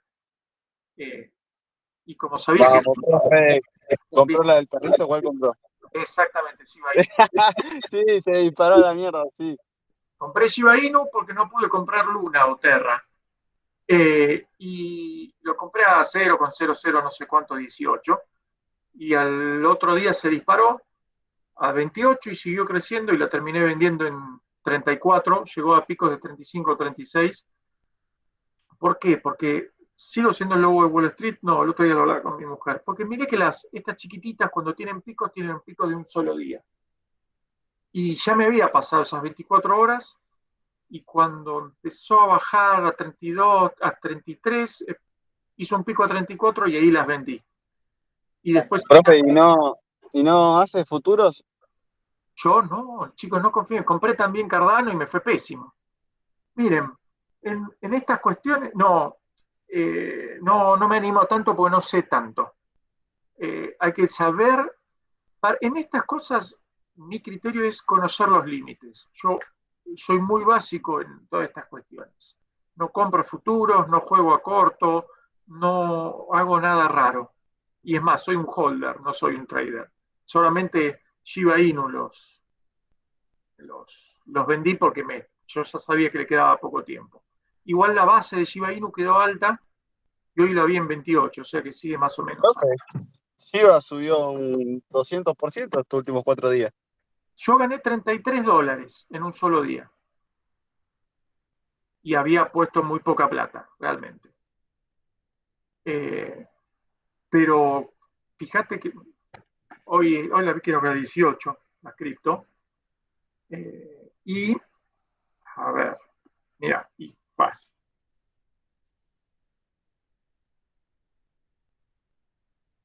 Shiba ahora está 0,0000028.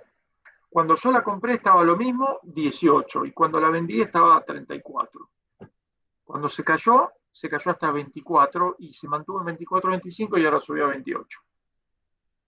Esto en los últimos 15 días. Yo la semana pasada estuve de vacaciones, así que fue la anterior, creo. Pero en el resto algunas me fueron bien, otras más o menos. Después todo lo demás, financiero, como no conozco, no apuesto, porque tampoco tengo mucho para apostar. Entonces voy a seguro, soy un holder. ¿Vos apostás a hacer futuros y eso? Claro, en mitad y mitad. Es que si tenés por ejemplo, a partir de $1.000, podés hacer casi $100 por día, teniendo mitad y mitad, apalancándote no tanto, por 10, porque tenés... es cuestión de mirar los gráficos, porque si vos ves que tiene el piso, por ejemplo, en 3,1 y anda por 3,2, comprás apalancado por poco, no por mucho. Por ejemplo, la otra vez compré apalancado por 7 Sí. y rebotó en el piso y cada vez que sube ganás.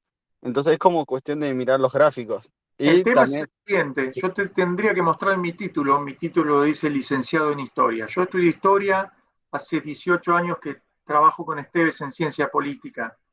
Los números no es mi fuerte. Así como ustedes ven que estas clases son como algo lejano a su carrera, por eso creo que es optativa. Es optativa esta, ¿no? Para ustedes, no, esta profe, materia. No. obligatorio. Obligatoria, uy, pobre de ustedes. Pero bueno, es una materia un tanto ajena al propio corazón de las criptomonedas, y el manejo financiero es algo ajeno a mí. Algo leo, algo tengo entendido, yo lo veo desde el lado de la seguridad, que es otro tema, y apuesto a ser un holder, no a ser un trader, porque no soy tan bueno y no tengo tanto para arriesgar. Yo No, arriesgo, profe, y lo que tendría que hacer es ponerle límite a las pérdidas. pero sí, no me gusta ser trader. Sí, entiendo todo, pero eh, eh, a mí me gusta mucho ganar. Yo soy bilardista, quiero ganar a cualquier precio. Entonces, como no me gusta perder, eh, y tendría que entonces estar prestando la atención todo el tiempo, y yo doy clases en 3 universidades y trabajo en un ministerio. No tengo tiempo. Lo hago así mientras voy en el medio, o hablando con mi mujer, que vio ella, que vi yo. Es algo bastante amateur, muy amateur. ¿Y sabés cuál es el gran problema en esto? Cuando un amateur se cree pro. Cuando un amateur se cree profesional, perdió. No, profe, pero tranqui, si usted las tiene ahí, cada vez va a valer más. Por más que suba o No, baje, lo tengo ahí. ¿Quién me está por llamando? eso. Aguárdame. No, llamada sospechosa. Lo tengo en holders, y de hecho Ethereum lo puse a mucho tiempo. Y tengo todo ahí en medio apalancado en algunas cosas. No importa, después charlamos. Si no, Está perfecto, está perfecto. vamos a hablar. ¿Vos, Nicolás, el viernes vas? Sí, sí, obvio. Bueno, buscame por ahí, que yo voy a estar con Esteve. En una de las aulas es de Esteve y otra aula va a ser mía. Y ahí buscame y decime: yo soy el trader. Y Dale, dale. charlamos. Buenísimo. Bueno, ¿cuál es el tema de las criptomonedas? Más allá de que el gobierno, las instituciones financieras no las puedan controlar mucho. ¿Quién me llama esto? El tema es que a nivel seguridad, y ahí es lo que interesa, más allá del blockchain, etcétera, el texto no lo pone mucho, pero es el uso negativo que se le pueden dar. ¿Por qué? Al Estado no le gusta porque uno puede no declararlas y no tiene mucho registro para cobrarles impuestos, etc. Pero a nivel seguridad uno puede utilizarlas, y de hecho si alguno de ustedes suele visitar lo que es la Dark Web, va a ver que en la Dark Web las cosas ilegales se pagan en cripto. Y así como hay un tipo de delito informático que se llama ransomware, que es el secuestro de información de uno, que es cuando por algún medio, un virus, una bomba lógica o lo que sea, le encriptan un disco, le venden el desencriptado, y generalmente el desencriptado se paga en sumas fuertes en cripto. Entonces uno paga en criptomoneda a tal lado y se desencripta. Eso es el ransomware, que acá no es muy usual, pero en países desarrollados sí es usual. Pero bueno, hoy por hoy están en auge en la mayoría del mundo, cada vez crecen más. Algunos, como en mi caso, son entretenimiento, a ver si uno le pega algo o no le pega algo, como a mí me pasó con Shiba, la gente que compró la del PSG antes de que compren a Messi, se hizo la tarde en ese tiempo. Y hoy por hoy es una tecnología que todavía no está del todo entendida, y así como la singularidad y la multiplicidad se entiende lo mismo. O va a ser muy positivo o va a estallar todo por los aires. Habrá que ver qué nos dice el futuro. Hoy por hoy se reproducen cada vez hay más cripto, cada uno saca una. Argentina quiere sacar su propia cripto. Pero es todavía algo que está en constante desarrollo. Como todo, cuando hace eclosión, como todas estas nuevas tecnologías, cuando hace eclosión, uno en un momento encuentra una gran cantidad de oferta para luego ir limpiándose y encontrando el equilibrio. No recuerden cuando fue, recuerden, no sé cuán grandes o chicos son, pero a mitad de los 90 fue el boom de Internet y después se pinchó todo. Empezando el 2000, muchas se cayeron. Acá hubo una famosa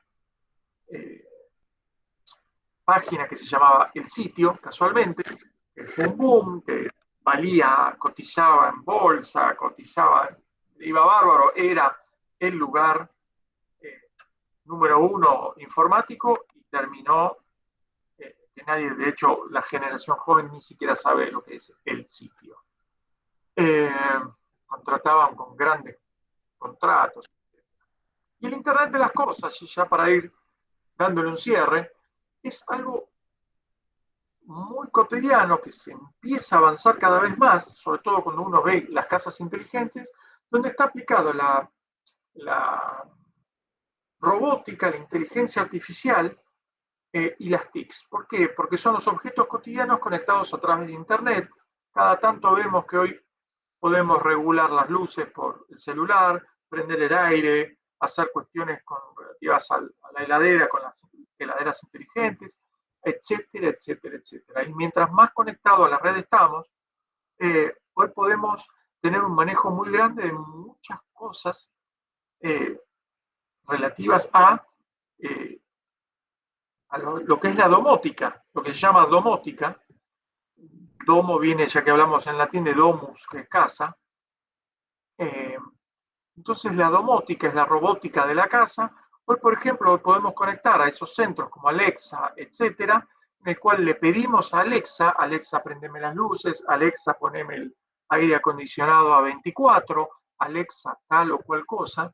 Y entonces, que volvemos a la información y a la cesión de derechos que hacemos. Acá no está no es muy común, pero en Estados Unidos, que Alexa es la de Amazon, pero todas las iguales, interconectadas, Google Home, etcétera, las que encontramos, uno le cede el derecho y hasta en cierto punto el control de lo propio. Entonces, con Alexa encontramos que uno le pide cosas y Alexa, si llegamos incluso a poner cámaras, Alexa va a prenderme la luz y la programo cuando me vea entrar a tal o cual lado, etcétera, etcétera, de acuerdo al tipo de desarrollo que tengamos. ¿Y qué es lo que cedemos ahí? Bueno, ahí habría que ver, Alexa, cómo junta mi información, qué junta, digamos, qué datos personales entregamos, etcétera, etcétera. Mientras haya una idea de eso, es correcto. Pero ¿qué pasa? Cuando cada uno adquiere una de estas nuevas tecnologías, lo que uno tiene que aceptar es eternamente largo y nadie lo lee. Y una vez leí un artículo que hablaba que el 98% de las personas no lo leía, cosa que es real. Imagino que me quedó corto de ser 99%. Y que si el Estado trataba de intervenir en eso, ¿para qué? Uno que cede muchos derechos allí, no ceda todo el tiempo esos derechos, sino que haya un resumen con lo importante y después si uno quiere ir leyendo todo lo específico, ahí sí lo lee. Pero como medida para que uno no acepte indefectiblemente todo lo que, esa gran cantidad de cosas que ponen, que la hacen aburrida, la buscan para cubrirse legalmente, etcétera, etcétera, y uno termina aceptando porque obviamente cuando uno se compra un celular, antes tiene que aceptar todo, porque si uno no lo acepta no termina funcionando. Entonces, pasa con casi todas las cosas, termina aceptando todo y uno no sabe qué es lo que termina aceptando. Que es lo mismo que en cierto punto pasa no solo con lo tecnológico. Si alguno de ustedes alguna vez sacó un préstamo importante, los papeles del préstamo que uno tiene que aceptar y firmar es esto, es una bestialidad de hojas y hojas y hojas. Y en un momento yo como me endeudaba por muchos años, dije, bueno, lo voy a leer. Y después dije, ¿qué voy a leer? Si ya me dijeron más o menos cómo va a ser todo, y si no lo acepto, no tengo el crédito, no es un crédito hipotecario. Y entonces uno aceptó y firmé todo, no sabía si le estaba entregando el alma al diablo o lo que sea, y bueno, no, hasta uno tiene que aceptar porque son las reglas del juego. Pero pasa en todo. Y es bueno que el Estado, lento para intervenir a veces en este caso, en estas cuestiones, cuando es en favor de las personas, esta ley que me parecía muy positiva está descansando en el sueño de los justos. Pero bueno, también otro tema con la Internet de las cosas es, bueno, la cuestión de la caducidad, que muchos celulares, por ejemplo, cumplido el año, empezaban a funcionar mal. Apple terminó reconociendo que sí lo hacía, que después de un año empezaba esa cuestión de caducidad para que uno termine forzándose a comprar lo nuevo, sobre las cuestiones de los derechos que uno cede. Y después hay cosas positivas, ¿no? También como aplicaciones relativas a la salud y al cuidado que uno tiene. Uno, por ejemplo, con los relojes inteligentes tiene un control sobre su salud constante y puede utilizarlo para hacer deportes, para mejorar, controlar peso, oxígeno en sangre, etcétera, etcétera. Estas aplicaciones tienen una buena... Obviamente uno termina siempre sabiendo derecho. Yo estoy convencido que Jorge Samson sabe todo sobre mi vida deportiva, pero bueno, es lo que uno termina cediendo. Como también uno sabe que cede sus derechos, por eso también tiene que cuidar lo que quiere publicar en las redes sociales. Si uno después se da cuenta que lo escuchan o que de algún modo alguien adivinó dónde estaba porque publicó una foto en un lugar, así que estás, no sé, estuviste paseando por Plaza de Mayo, sí, ¿cómo sabes? Y bueno, y si lo publicaste, uno sabe que cuando alguien publica algo en Internet, deja de tener el control sobre ese elemento virtual que utilizó. Pero bueno, Internet de las cosas lo que provoca es que los elementos cotidianos no solo están interconectados entre sí y uno tiene un control, sino que además uno lo cede a inteligencia artificial, en el caso de Alexa, sé que yo comentar. Bueno, acá estaba. Alexa, Siri, Google Home, etc. Y todo lo relativo a la domótica.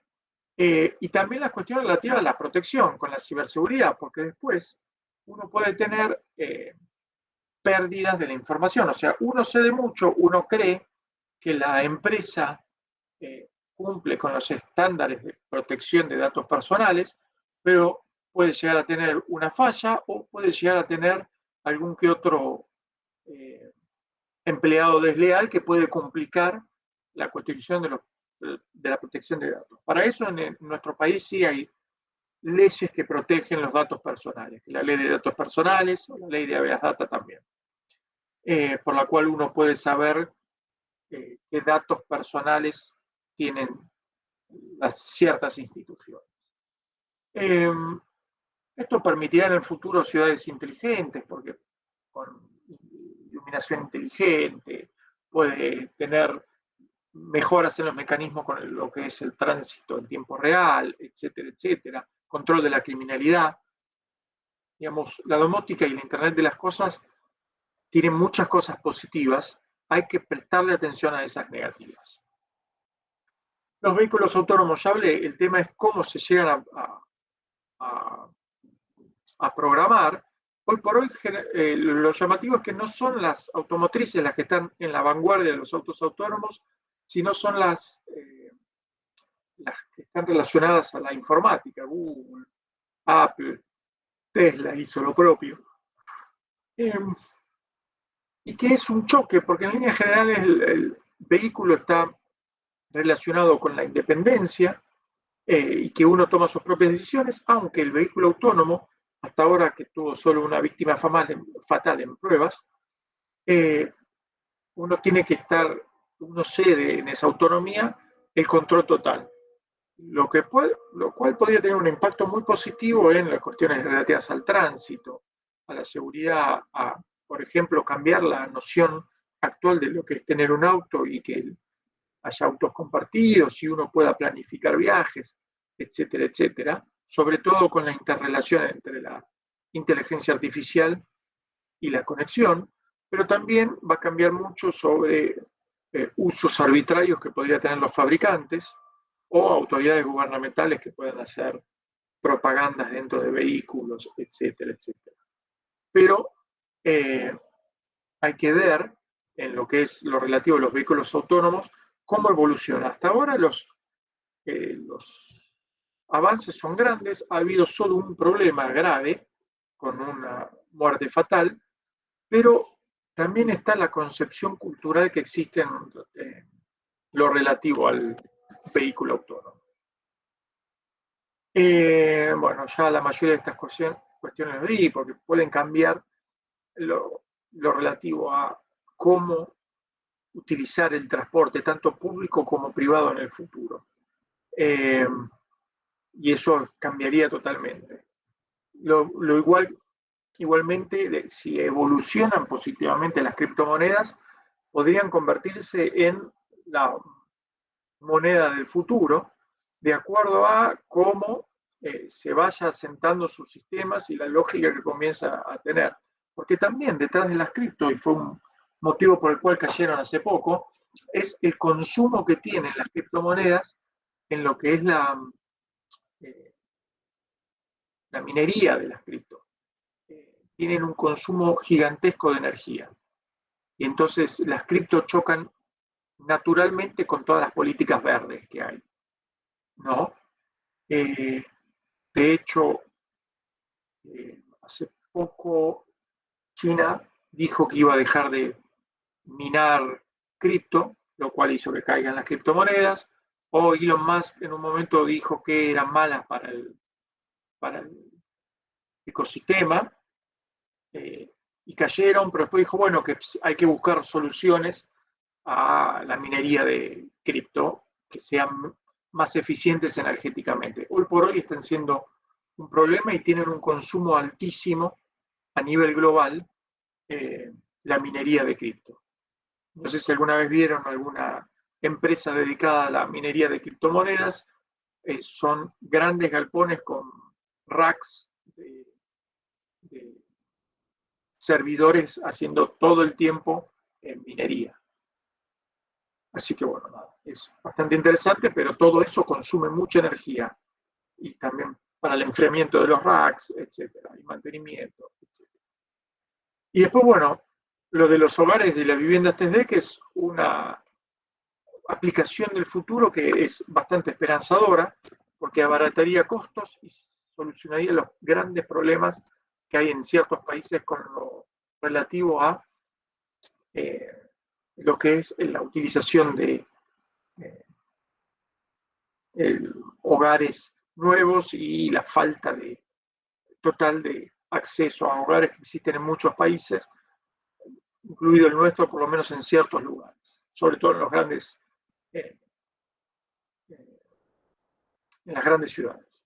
Después, obviamente, todo esto en parte tiene un buen desarrollo con respecto a la salud, porque hay cada vez más avances que impactan positivamente en la salud, desde robots que permiten mucha más precisión e intervenciones menos invasivas, hasta la capacidad de operar a distancia, reducir jornadas laborales, generar nuevos tipos de puestos en base a nuevas tecnologías, la robotización de la agricultura. Hoy por hoy la agricultura no solo está altamente robotizada, sino que se le aplican nuevas tecnologías como GIS, el GIS es Sistema de Información Geográfica, lecturas satelitales, etcétera, humedad del suelo, etcétera, etcétera.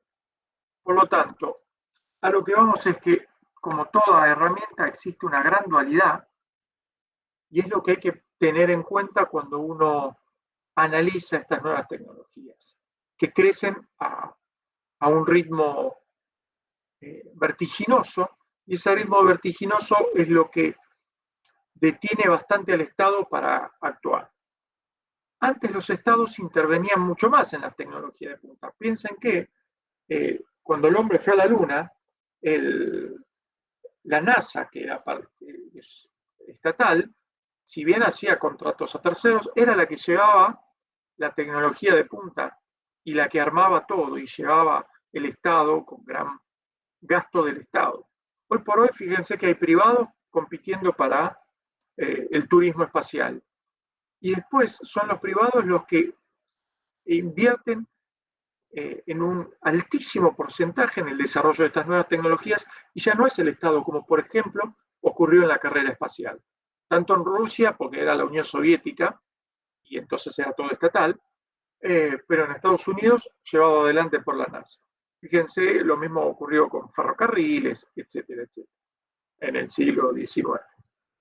Por lo tanto, eso se invirtió. Hoy los privados tienen una función mucho más importante y son los que realmente invierten con capital humano y con capital en estos nuevos desarrollos. Son los que se encargan de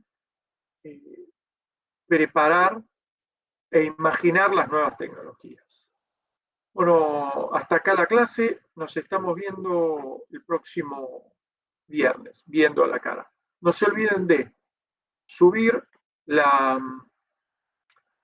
mandarme tanto a Esteves como a mí. ¿Tienen el mail de Esteves? No. Creo que sí, pero no, por las dudas. Póngalo en el Classroom, en el tablón, profe. No, se los dejo acá. Por lo pronto se los dejo acá. Acá envíenme quienes no pueden por prescripción médica y adjuntando la prescripción médica que no pueden ir el viernes. Así que ese se le tomará de otra forma. Veremos si choice u oral. Así que en todo caso nos vemos el viernes los que puedan venir. ¿Profe? Sí. ¿Y para los que sí van, tienen que confirmar o algo o no hace falta? No, yo necesito saber los que tienen algún impedimento médico. Del resto los veo, doy por sentado que van a ir en su gran mayoría todos. Así que nos veremos ahí en la facultad. Dale, buenísimo, gracias. Bueno, éxitos, estudien. Yo cuando subo el PowerPoint les subo las páginas que tienen que leer del artículo de hoy. Cosa, gracias. Gracias, profe. Buenas Chao, noches. hasta luego. Buena Chao, profe, semana. buenas Gracias, noches. buenas noches. Chao, chao.